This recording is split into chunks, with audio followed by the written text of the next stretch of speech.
디모데전서 6장 6절에서 10절까지 우리 다 함께 합독하여 읽도록 하겠습니다. 그러나 자족하는 마음이 있으면 경건은 큰 이익이 되느니라. 우리가 세상에 아무것도 가지고 온 것이 없음에 또한 아무것도 가지고 가지 못하리니 우리가 먹을 것과 입을 것이 있은즉 족한 줄로 알 것이니라.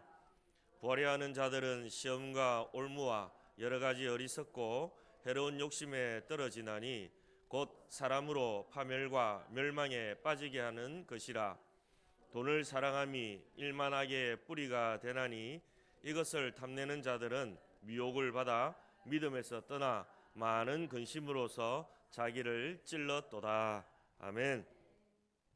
오늘도 거룩하고 복된 주일 예배 자리에 오신 성도님 사랑하며 축복합니다. 우리 앞뒤적으로 인사 나누겠습니다. 사랑합니다. 축복합니다.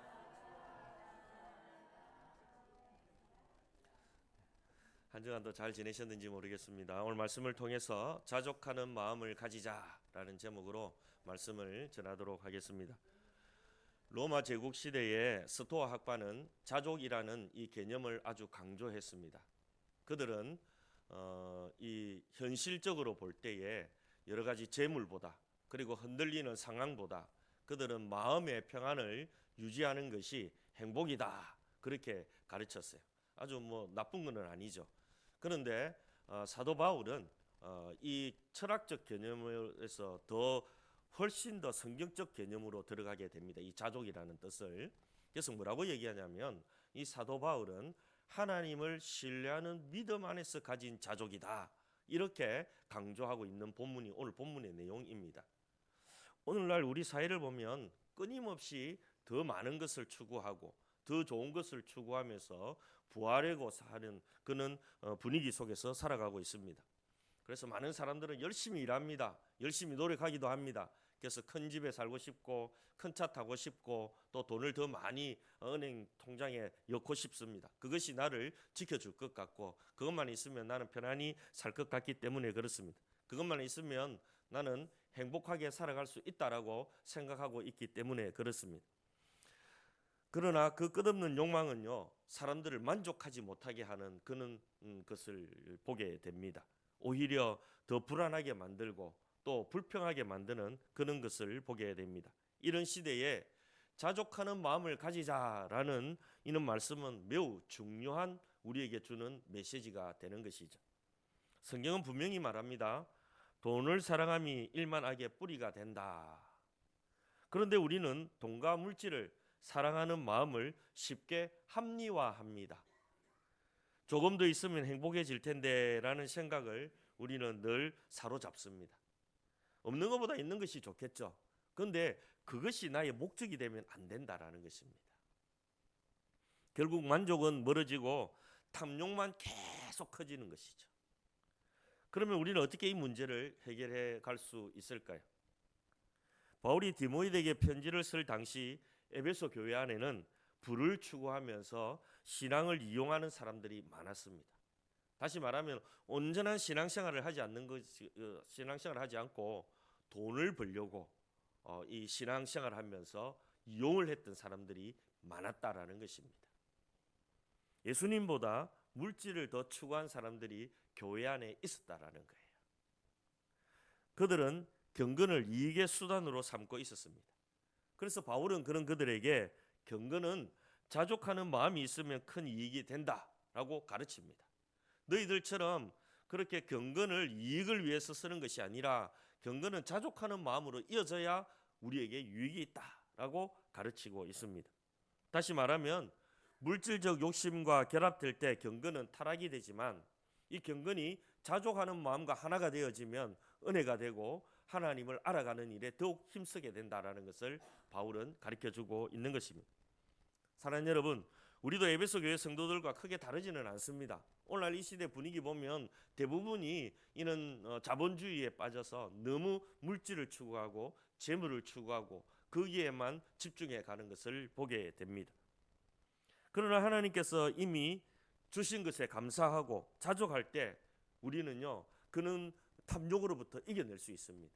많은 세상의 사람들은 그 물질 재물의 노예가 되어서 살아가고 있잖아요. 이 문화가 교회 안까지 들어와서 그게 단 줄 알아요. 근데 아닙니다. 주님은 우리에게 말씀하고 있습니다. 자족해라. 자족하라라고 가르치고 있습니다. 이 자족이 뭘까요? 이 자족은 바로 하나님을 믿는 믿음 안에서 누리는 행복입니다. 하나님 주신 것을 생각하면서 거기에 감사하면서 사는 것이 자족이에요. 그런데 우리는요, 오늘날 이 시대 살아가면서 그리스도인들조차도 너무너무 그렇게 세상의 것을 찾으려고 하는 그런 시대에 살아가고 있습니다. 이런 시대에 우리는 본문이 우리에게 가르쳐주는 자족이 뭔가라는 것을 배우고 우리도 자족하면서 행복하게 만족하면서 살아가기를 주의 이름으로 축복합니다. 오늘 본문을 보면요, 놀라운 것을 우리는 발견하게 돼요. 세상 사람들은 가져야 만족하고 자족하면서 살아가잖아요. 아닙니다. 우리는요, 안 가지고 있어도 풍요롭지 못해도 우리는 자족하면서 만족할 수 있습니다. 그게 성경이 가르치는 진리예요. 오늘 말씀을 통해서 여러분 모두 자족하면서 만족하는 삶을 살아가시기를 주의 이름으로 축복합니다. 첫 번째, 자족은 하나님을 신뢰하는 믿음에서 나온다라는 것입니다. 한번 따라합시다. 자족은 하나님을 신뢰하는 믿음에서 나옵니다. 그렇습니다. 인간은 본능적으로 더 많은 것을 소유하고자 하는 욕망을 가지고 살아갑니다. 그게 인간의 본성이에요. 물질적 풍요와 사회적 성공이 행복의 조건이라고 그렇게 여겨지지만 역설적으로 그것들을 추구하다가 안 되면 만족하지 못하잖아요. 그러니까 낭망하게 되고 불안해지고 그러면서 마음은 더 공허해지게 됩니다. 그렇다면 참된 만족과 평안은 어디에서 우리에게 찾아오게 될까요? 성경은 이에 대해서 분명히 답을 제시합니다. 디모데후서 6장 6절 7절에 보면 우리가 세상에 아무것도 가지고 오지 않았고 또한 아무것도 가지고 갈 수 없음을 7절에 상기시키고 있습니다. 다시 말하면 경건, 자족이야말로 우리에게 큰 유익이 된다라고 강조하고 있는 것입니다. 자족은 단순한 자기 위안이나 긍정적 사고에서 나오는 것이 아닙니다. 이 자족은 하나님을 신뢰하는 믿음에서 나옵니다. 다시 말하면 바울은 이렇게 말합니다. 6절에 이렇게 말합니다. 그러나 자족하는 마음이 있으면 경건은 큰 이익이 되느니라. 여기서 경건이라는 이 말은 단순히 종교적으로 하는 열심이 아니라 하나님을 예배하고 하나님의 뜻을 찾고 그렇게 살아가는 전인격적인 삶을 말합니다. 여러분 모두 경건하게 살아가시기 바랍니다. 주님의 말씀대로 주님의 뜻대로 살아가는 것이 경건하게 살아가는 거예요. 그런데 그리고 나서 자족이라고 얘기를 합니다. 이 자족은 우리가 감정을 억제하는 것이 아니에요. 없는데 막 만족하라는 그런 말이 아닙니다. 이 말은 하나님 안에서 이미 충분합니다라는 믿음의 상태를 말합니다. 나는 이제 주님이 주시는 것으로 만족합니다. 충분합니다라고 만족하는 상태가 자족이라는 거예요. 당시 헬라 문화관에서도 자족이라는 이런 철학적 덕목으로 서여졌지만 바울은 그 의미를 더 한 걸음 더 나아가서 하나님의 신뢰의 뿌리를 내린 만족, 이것이 자족이다라고 가르쳐 주고 있습니다. 그래서 이 자족하는 마음을 가지게 되면 경건에 큰 이익이 된다라고 말합니다. 그 당시에 에베소에 있는 성도들 중에는 부하기 위해서 경건을 이용했어요. 하나님을 이용했다고요. 그런데 바울이 말하는 것은 자족하는 것이 경건의 이익이 된다라고 말하고 있습니다. 어떻게 자족하는 것, 주님 안에서 만족하는 것이 경건의 이익이 될까요? 우리가 신앙생활하는데 이익이 될까요? 그것은 바로 돈을 많이 벌고 부자가 되는 재물을 많이 얻는 그런 이익이 아니라 바울이 여기서 말하는 큰 이익은 우리 영혼의 유익, 그리고 관계의 평안, 그리고 우리 내면의 자유를 가리키고 있는 것입니다. 그러니까 세상 사람들이 그렇게 만족하면서 살아가려고 하는 그런 만족이 아니라 우리가 경건하게 주님 안에서 자족하게 되면 우리 마음에 평안이 찾아오고 이 세상 사람들이 찾아가는 그런 만족이 우리 안에 온다라는 것, 그보다 더 큰 만족이 온다라는 겁니다. 경건 생활을 잘하면 주님 안에서 자족하게 살아가게 되면 우리 안에 참된 만족이 찾아온다라고 바울이 가르쳐주고 있는 것입니다. 그러면서 바울이 뭐라고 얘기하냐면 이어서 7절에 이렇게 말씀합니다. 같이 읽겠습니다. 세상에 아무것도 가지고 온 것이 없음에 또한 아무것도 가지고 가지 못하리니. 여러분 왜 갑자기 경건 자족 얘기를 하다가 갑자기 7절에 이런 얘기를 할까요? 연결이 되기 때문에 그렇습니다. 여러분 어린아이가 태어날 때 뭐 들고 나옵니까? 아무것도 안 들고 나오죠? 빈손으로 나오잖아요. 응애 하고 나올 때 애가 뭐 들고 돈 들고 나옵니까? 뭐 들고 나옵니까? 아무것도 못 들고 나옵니다. 자, 그러면 여러분 열심히 삽니다. 이 세상에서 행복하고 만족하기 위해서 돈도 많이 벌고 재물도 많이 벌고 내가 많이 가지고 있어요. 근데 어느 날 갑자기 하나님 부르셔요. 갈 때 여러분 들고 갑니까? 안 들고 갑니까? 가속에 들고 가도 그거 자기 겁니까? 가속에 돈 많이 넣고 금덩어리 넣어도 자기 겁니까? 아니죠. 다 나눠놓고 가야 됩니다. 그 이야기입니다. 이게 무슨 말이냐면 바울은 이 두 장면을 보여주면서 출생과 죽음이라는 것을 우리 마음에 선명하게 이어줍니다. 그러면서 왜 그렇게 했을까요? 그것은 너희들이 찾고 있는 이 소유의 환상이 일찍 깨어나라는 겁니다. 이 세상에 주는 그런 재물 거기에 너무 목숨 걸지 말라는 거예요. 언젠가 너희들 죽을 때 다 나눠놓고 가야 될 것이다. 여기서 바울이 쓰는 동사가 아주 뉘앙스가 묵직합니다. 보세요. 가져왔다. 아무것도 가지고 가지 못한다. 여러분 어떻게 보면 우리가 세상에 아무것도 가지고 온 것이 없으면 또한 아무것도 가지고 가지 못한다 이 말, 가져왔다 가져가지 못한다 이 말, 어떻게 보면 우리가 아무것도 가지고 온 것도 없고 가지고 갈 수도 없다라는 것처럼 들리지만 실제로 더 깊이 들어가면 우리는 아무것도 할 수 없는 사람이에요. 여러분 우리 생명 우리 마음대로 합니까? 우리 생명 주신 분도 하나님이세요. 데려가시는 분도 하나님이세요. 그래 바로 그 말입니다. 내가 가지고 온 거 없고 가져갈 것 없다는 말이 아니라 하나님이 모든 주권자 되신다는 거예요. 그분이 주기도 하시고 빼앗기도 하시고 그분이 모든 것을 하신다라는 거예요. 그래서 그 하나님을 신뢰해라. 그 하나님을 믿어라. 그 하나님을 믿는 믿음 안에서 자족하면서 살아가라 라고 바울이 가르쳐주고 있는 것입니다. 성경 전체는 이 메시지를 반복해서 얘기를 하고 있습니다. 그래서 욥은 우리가 잘 아는 대로 모든 것을 잃어버렸잖아요. 자식도 재산도 다 잃어버렸습니다. 그러면서 하는 고백이 뭡니까? 욥기 1장에 보면 내가 모태에서 알몸으로 나왔은즉 또한 알몸이 그리로 돌아갈지라. 전도서 기자도 말하죠. 전도서 5장에 보면 사람이 모태에서 나온 대로 벌거벗고 돌아가리라. 왔다가 그냥 가는 게 우리 인생입니다. 결국 성경이 말하는 한 가지 말씀 뭐냐면 하나님이 우리의 시작과 끝을 주관하신 분이시고 지금 주신 것으로 충만하는 믿음의 고백이 바로 자족하는 마음이다라는 겁니다. 나의 모든 것은 하나님의 것이잖아요. 그러니까 우리가 우리에게 주신 모든 것에 감사하면서 살면 된다라는 거예요. 자꾸 뭔가를 막 그렇게 추구하는 그것이 결국은 다 나중에 헛된 것인데 미련하게도 사람은 그것 때문에 살다가 목숨을 잃어버리고 그것 때문에 살다가 죽음 찾아오고 아무것도 가지고 못 가는데 지옥으로 가버리는 그런 안타까운 일이 있다라는 거예요. 그래서 바울이 얘기하는 겁니다. 그 에베소 교회 안에 들어와 있는 이상한 신앙이 들어와 있는 사람들을 깨우고 있는 겁니다. 자족해라 자족해라. 우리를 부르신 분도 하나님이 우리 데려가신 분도 하나님이니까 그 하나님 주신 것으로 감사하면서 살아라. 자족하면서 살아라. 하나님을 믿는 믿음 안에서 살아라 라고 그렇게 말하고 있는 것입니다. 사랑하는 여러분은 지금 가진 것으로 만족하고 계십니까? 목소리가 작으신 것 같은데 더 가지고 싶은 것 같습니다. 아니면 늘 더 많은 것을 원하고 불안해하고 계십니까? 오늘 말씀은 우리에게 묻습니다. 정말 하나님을 신뢰하고 있느냐? 자족은 단순히 물질을 포기하는 것이 아니라 하나님께서 우리의 필요를 채우신다는 믿음의 고백입니다. 사랑하는 여러분, 우리 모두 빈손으로 왔다 빈손으로 떠납니다. 그러나 하나님을 신뢰하는 믿음으로 살아간다면 우리는 결코 빈 마음으로 살지 않을 겁니다. 자족은 하나님께서 이미 주신 은혜를 발견하는 믿음의 눈을 열어주기 때문에 그렇습니다. 우리가 자족하면 주님 안에서 자족하면서 살아가게 되면 우리의 믿음의 눈이 열려요. 그리고 이것도 하나님이 주셨네, 이것도 하나님이 주셨네, 이것도 하나님이 주셨네.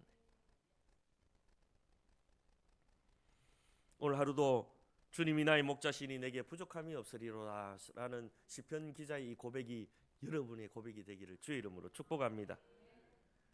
하나님께서 여러분의 삶을 채우시고 이렇게 우리가 살아가게 될 때에 만족과 평안을 우리에게 주시게 되는 것입니다.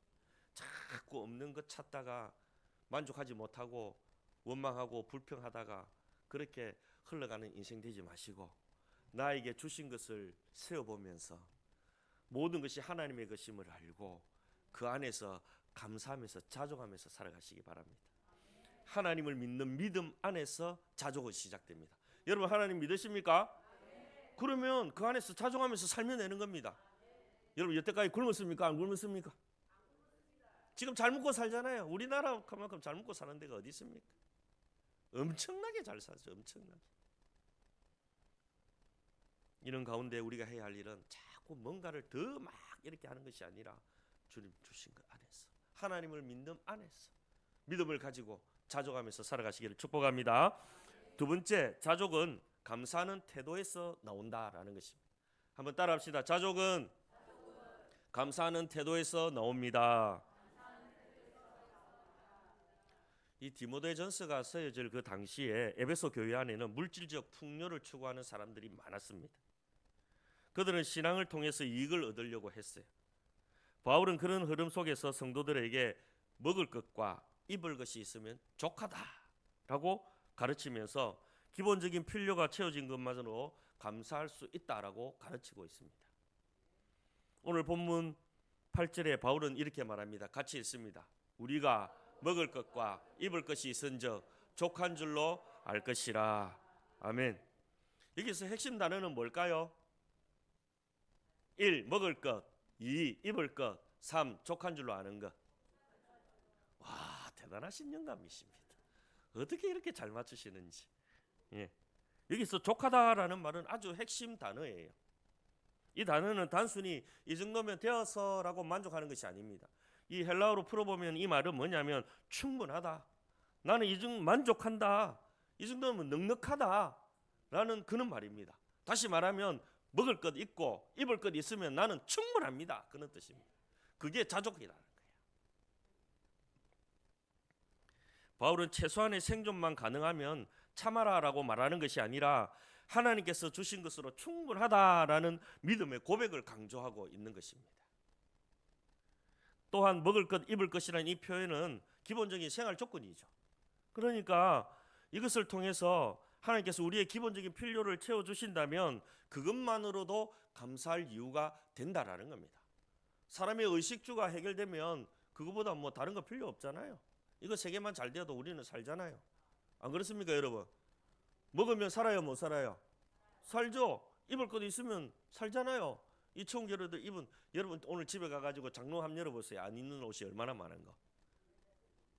네, 다 빼가지고 불이어 두십시오. 네. 그렇습니다. 이렇게 우리를 다 필요해요. 사랑하는 여러분, 이 말씀은 광야에서 만나를 주신 하나님을 떠올리게 합니다. 이스라엘 백성은 매일매일 필요한 만큼 그날 아침에 내려줬어요. 그리고 욕심이 많아가 탐욕이 많아가지고 내일 모레까지 물 거야 막 모아놓으면 어떻게 됐습니까? 다 썩었죠. 그리고 딱 안식일 날만 하루 먹을 것 더 주셨죠. 이 말은 하나님은 그들에게 오늘의 은혜로 오늘을 살라라는 겁니다. 이런 교훈을 주는 거예요. 이 만나는 그날 매일매일 주시는 하나님의 은혜로 너희들은 살아라. 매일매일 너희들은 나를 바라보면서 살아라. 그걸 가르쳐주고 있는 것이거든요. 내일 안 떨어지면 우리 죽을 건데 모레 안 오면 우리는 굶어 죽을 건데 그런 걱정하지 말라는 거예요. 매일매일 누구를 신뢰하라는 겁니까? 만나를 내려주시는 하나님을 신뢰하라는 거예요. 그리고 매일매일 내려주시는 그 만나에 감사하라는 것입니다. 많이 두면 아무래도 하나님 생각하지 않겠죠. 뭐 내일 먹을 거 있고 모레 먹을 거 있는데 뭐 하나님 생각하겠습니까? 요즘 사람들도 마찬가지입니다. 통장에 돈 많고 내 죽을 때까지 연금 넣어놓으면요 하나님 잘 안 찾습니다. 진짜입니다. 그런데 내일 때거리 없고 내일 하나님 양식 안 주면 못 삽니다 하면 오늘 저녁에 밤에 기도합니다. 철야 기도합니다. 안 그렇겠어요? 내일 애들 먹여야 되는데. 그게 사람의 마음이라는 거예요. 바울도 같은 메시지를 전하는 겁니다. 오늘 먹을 것과 입을 것이 있으면 그것으로 충분하다. 그러면서 하나님께서 오늘 우리를 책임지신다. 이런 믿음을 가지고 있으라는 말이죠. 신학적으로 보면 자족은 단순히 전략하거나 뭐 검소하다 이런 말이 아닙니다. 자족은 하나님이 나에게 공급해 주시는 것을 믿는 믿음의 표현입니다. 우리가 가진 것이 많든 적든 그것을 주신 분이 하나님이심을 인정하게 될 때에 우리의 마음속에 감사가 일어나게 되고 그 감사가 자족으로 이어지게 된다는 거예요. 그렇습니다. 자족은 감사에서 나타나게 되어져 있습니다. 감사는 단순히 입술의 고백이 아니라 우리 마음의 태도입니다. 마음의 태도. 작은 것에 감사할 때 마음은 풍성해지고 불평은 사라집니다. 오늘 숨을 쉬고 일어날 수 있고 하나님 주일날 주일 전에 나와서 하나님 예배할 수 있다는 거 감사합니까? 감사하지 않습니까? 오고 싶어도 못 오는데 아파가지고 사모하는 마음이 엄청 많은데 못 걸어서 못 오는 분도 많아요. 그런데 두 발로 걸었어. 예배 자리에 놓은 거 얼마나 감사합니까?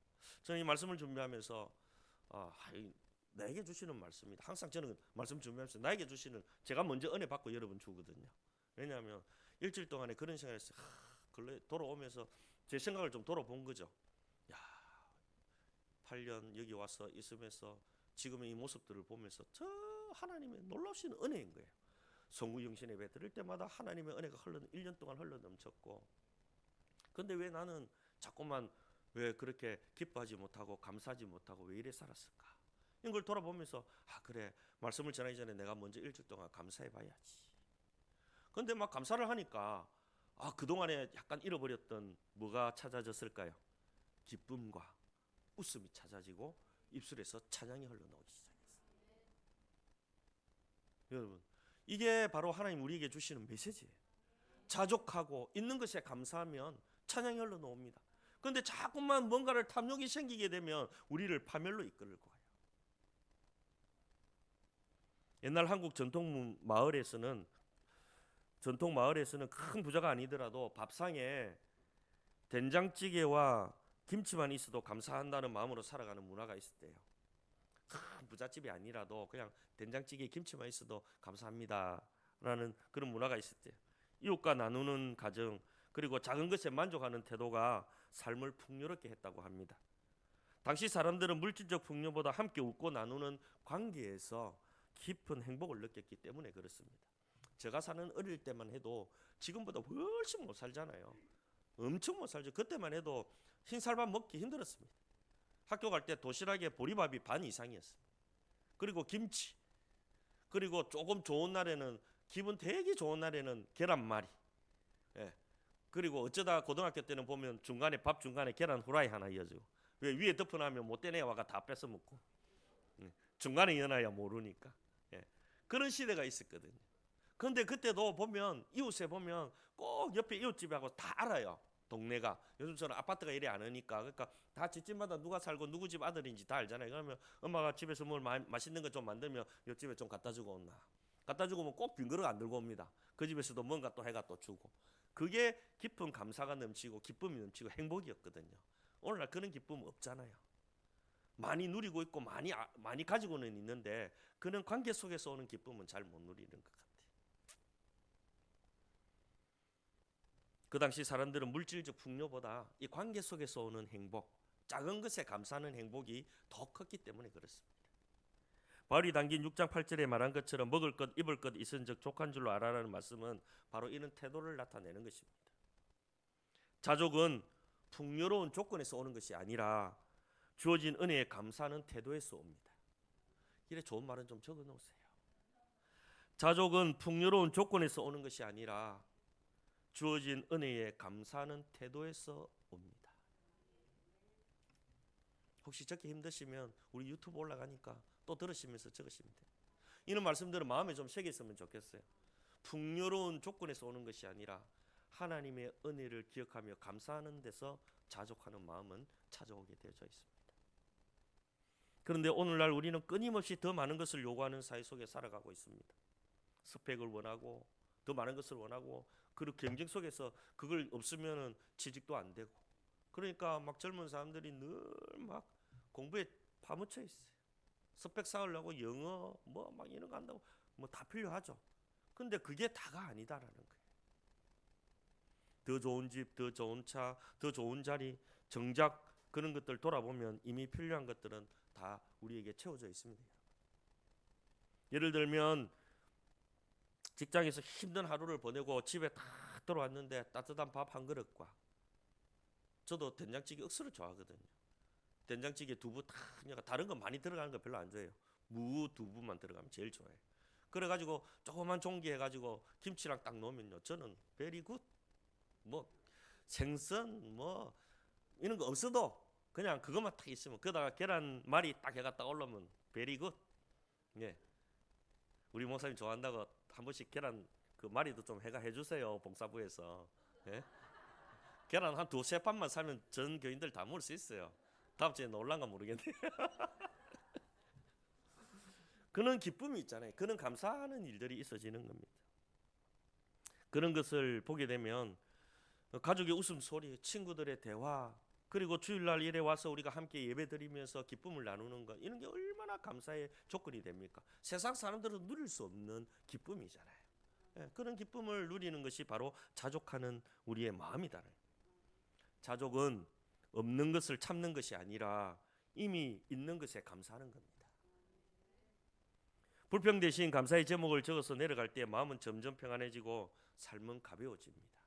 그래서 우리 제자반 할 때 항상 하루에 마무리를 하면서 3가지 이상 감사 조건을 적어라. 그리고 주일날 나누기도 하고 그럽니다. 집에서 부부간에도 나누시고 가족간에도 나누어 보십시오. 시간 날 때마다 오늘 하루 감사할 일이 뭐였어? 이번 한 주간 감사한 일이 뭐가 있었니? 라고 한번 물어보십시오. 부부간에도 마찬가지로 많습니다. 처음에 물어보면 막 생각하고 그래요. 그런데 이제 자주 물어보면 그거 하기 위해서 막 적어 놓습니다. 그러다 보면요, 마음의 평안이 찾아오고 기쁨이 찾아오게 되어져 있습니다. 그러므로 여러분 매일 하루를 마무리하면서 이렇게 고백해 보시기 바랍니다. 주님, 오늘도 먹을 것과 입을 것 주셔서 감사합니다. 작은 은혜 속에서 만족을 배우게 하여 주시옵소서. 이 고백이 쌓일 때 우리의 삶은 더 이상 부족함이 아니라 감사와 만족으로 채워진 풍성한 삶이 될 것입니다. 여러분 그렇게 살아가기를 축복합니다. 자족은 감사로부터 시작됩니다. 끝으로 자족은 탐욕을 이기는 무기가 됩니다.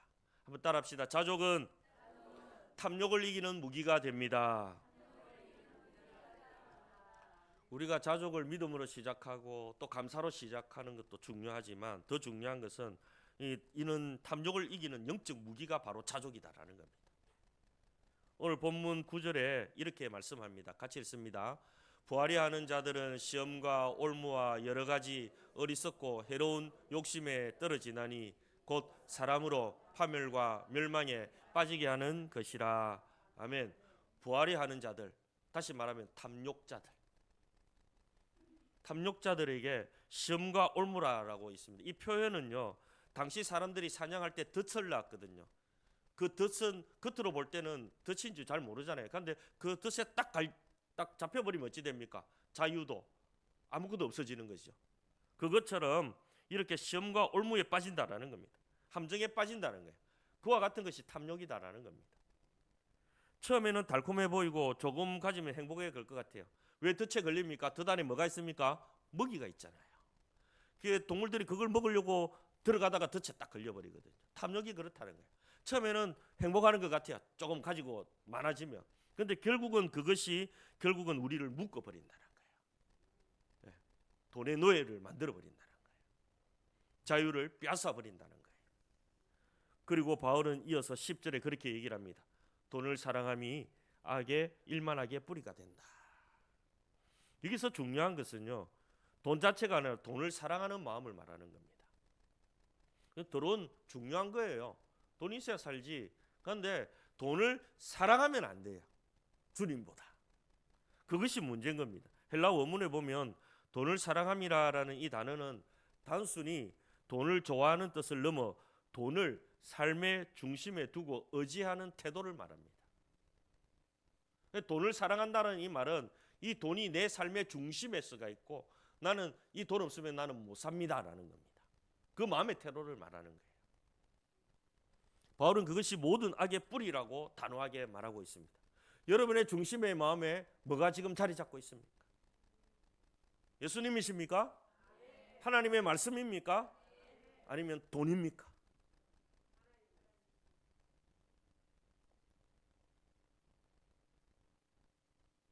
돈을 사랑한다는 마음은 결국 하나님보다 물질을 더 신뢰한다는 거거든요. 그리고 그 결과 신앙을 떠나게 되기 때문에 그렇습니다. 따라서 이 구절의 흐름을 보면 바울은 단순히 돈이 위험하다라고 말하는 것이 아니라 탐욕이 사람을 어떻게 무너뜨리는가를 보여주고 있는 것입니다. 돈을 사랑하면 어떻게 된다고요? 미혹을 받는다 그러잖아요. 그리고 근심으로 자기를 찔렀다 얘기를 하고 있습니다. 파멸과 멸망입니다. 탐욕은. 그래서 바울은 탐욕을 단순히 경계하면서 탐욕을 이길 수 있는 길은 바로 자족하는 마음이다 라고 가르치고 있는 것입니다. 자족은 단순히 나는 괜찮아, 나는 충분해 라고 말하는 그런 생활 태도를 뛰어넘어서 탐욕이라는 강력한 그 적을 무너뜨릴 수 있는 영적 무기입니다, 여러분. 그래서 우리가 자족하는 마음을 가져야 돼요. 이 자족은 욕망의 덫을 끌어내고 하나님께 집중하기 때문에 그렇습니다. 탐욕은 끝없는 욕망으로 우리를 끌고 갑니다.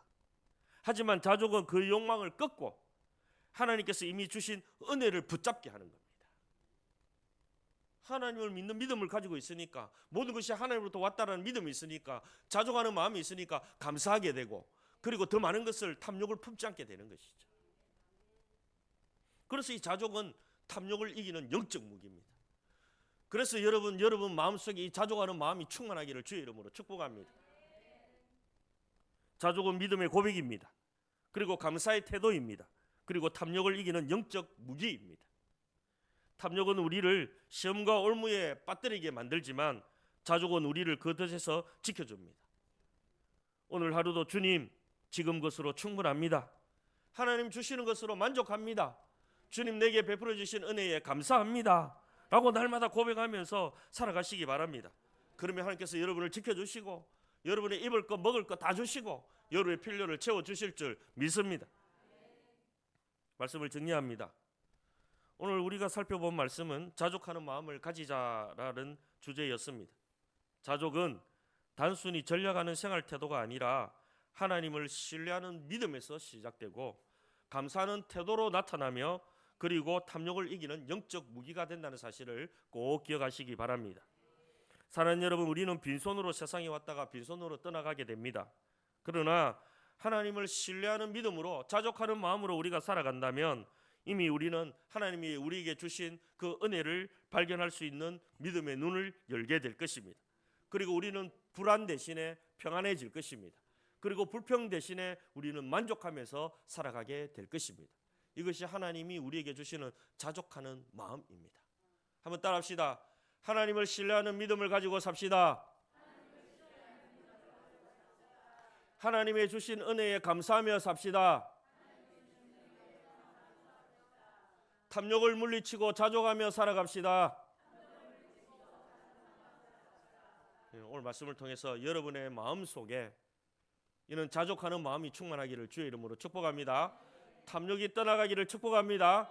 하나님을 확실히 신뢰하는 만나를 매일 내려주시는 그 하나님을 믿음으로 고백하면서 매일매일 살아가는 여러분 되시기를 주의 이름으로 축복합니다. 오늘 말씀을 생각하면서 한 세 가지 정도 함께 기도했으면 좋겠습니다.